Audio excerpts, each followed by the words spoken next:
काढले बघा, एवढे निघले. कडवाळी ठेवले.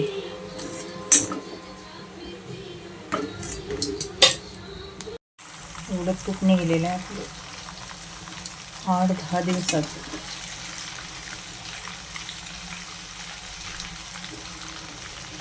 फुलपात्र भरून असेल.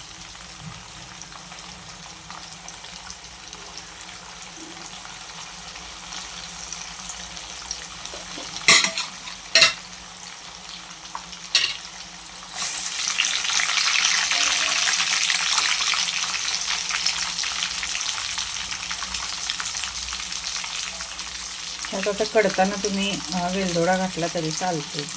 खूप छान वास येतो. किंवा खाऊचं पानं घालायचं.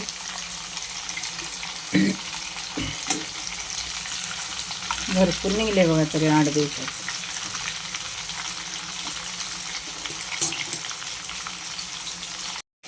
आज बनवणार आहे मसाल्याची भाजी. कांदा चिरून घातला इथं. ते उतरते आधी याच्यात फोडणी मारते. हे बघू शकता तुम्ही, एवढं तूप निघलेलं आहे. असला वास मस्त यायला तुपाचा. थोडीशी बेरी पडलेली आहे त्यात आता गाळताना.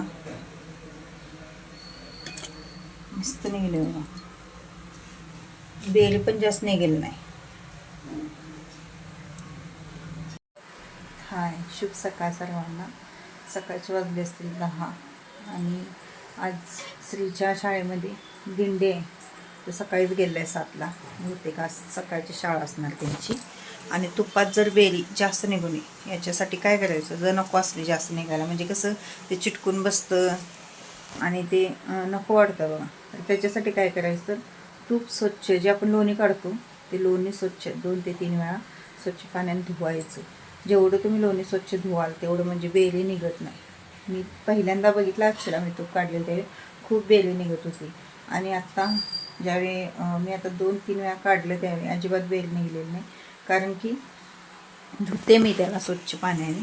असं गोळा आपला जो असतो तो स्वच्छ पाण्याने धुवायचा. ते दाखवते मी तुम्हाला केवढे निघलेले. हे बघा, काही नाही. पोहे खायचे चमच्याने 1 ते 2 चमचे तेवढीच निघते. आणि तूप आपलं केवढं निघलेलं आहे, 1 ते 1.5 वाटी तूप निघलेलं आहे. सगळं तूप संपलेलं घरातलं. कारण श्रीने सगळं खरडून पुसून सगळं संपवलं. त्याला भयंकर तूप आवडतं. जवळजवळ 1 किलो तूप होतं.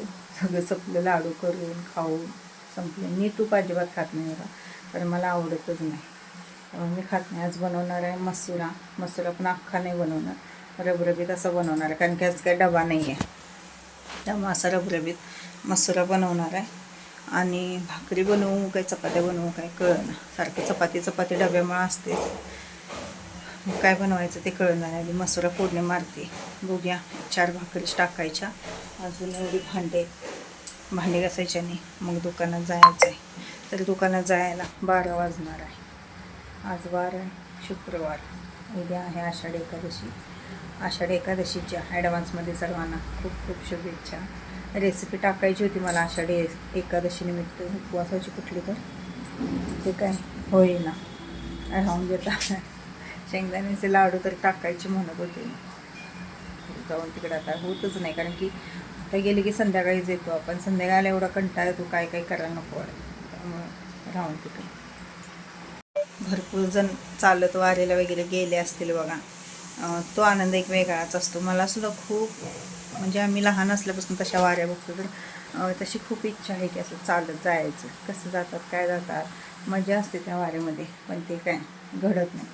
शेवटी देवाच्या मनात पण यायला पाहिजे की आपण तसं यावं.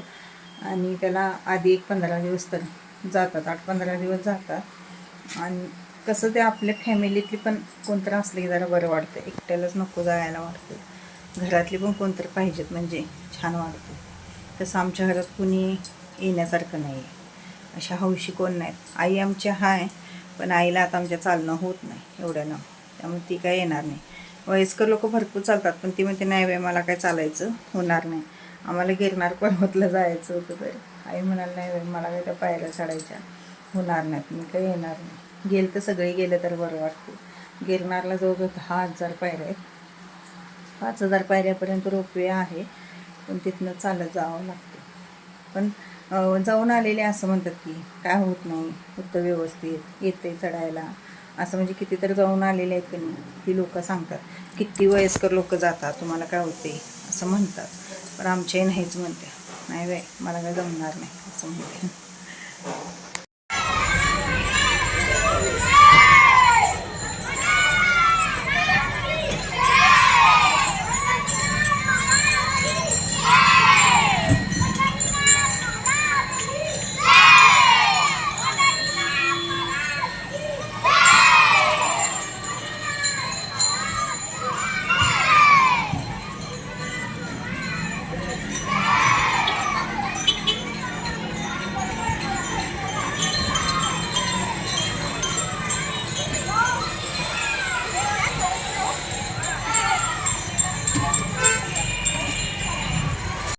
दुपारचे वाजलेले आहेत 2 ते 2:30 आणि हे बिना अस्तरचं ब्लाऊज आहे. आता काल शिवलेलं आहे मी सगळं, फिटिंगची टीप तेवढी राहिलेली ती सुद्धा आता मारली. आणि आतनं फिनिशिंग बघा, ओरलाक वगैरे सगळं ब्लाऊजला येतं. आणि पाठीमाग गळ्याला आम्ही कॅनव्हास वापरतो. हातशिलाई घालताय मी आता. तर असं आमचं ब्लाऊज येतं. बिना अस्तरच्या ब्लाऊजला हाताला सुद्धा हे हेमिंग येतं. आणि पाठीमागच्या गळ्याला आम्ही कॅनव्हास वापरतो. अजून हुक वगैरे लावायचे आहेत. या ब्लाऊजची शिलाई आम्ही 120 रुपये घेतो. त्यानंतर हा टॉप एक शिवला, लहान मुलगीचा आहे. त्याच्यावर अशी पिवळ्या कलरची पॅन्ट आहे. हे आम्ही तयार केलेलं आहे. ही पॅन्ट आहे, साधीच पॅन्ट आहे. तर हे पूर्ण प्लेन कापड होतं, याला आम्ही ही डिझाईन तयार केलेलं आहे गोड घालून. याला पाठीमागे गळा येतो, गोलच आहे, सिम्पलमध्ये. फक्त पुढंच त्या कस्टमरला असं हवं होतं. आणि जसं पुढं गळ्याला गोट आहे तसंच बाहीला सुद्धा गोट काढलेला आहे. त्या ब्लाऊजची हातशिलाई झाली की ही एक पॅन्ट कटिंग आहे, म्हणजे सेमी पट्ट्याला पॅन्ट कटिंग आहे, ती शिवायची आहे. मग आपण घरला जायचं. याची हातशिलाई, परत ही पॅन्ट शिवायची आहे. अजून 1-2 ब्लाऊज कटिंग आहेत बिना अस्तरची, हे पहा, ती पण शिवावी लागणार आहे. पण हे कस्टमर पण येणार आहे. तर बघूया कसं कसं काय काय होते. हे शिवायचं, जेवढं होईल तेवढं याचं काम करायचं आणि मग जायचं. आणि बाहेरचं वातावरण बघा कसं आहे, पाऊस पण नाही आहे. म्हणजे पाऊस येतो अधूनमधून पण बारीक येतो.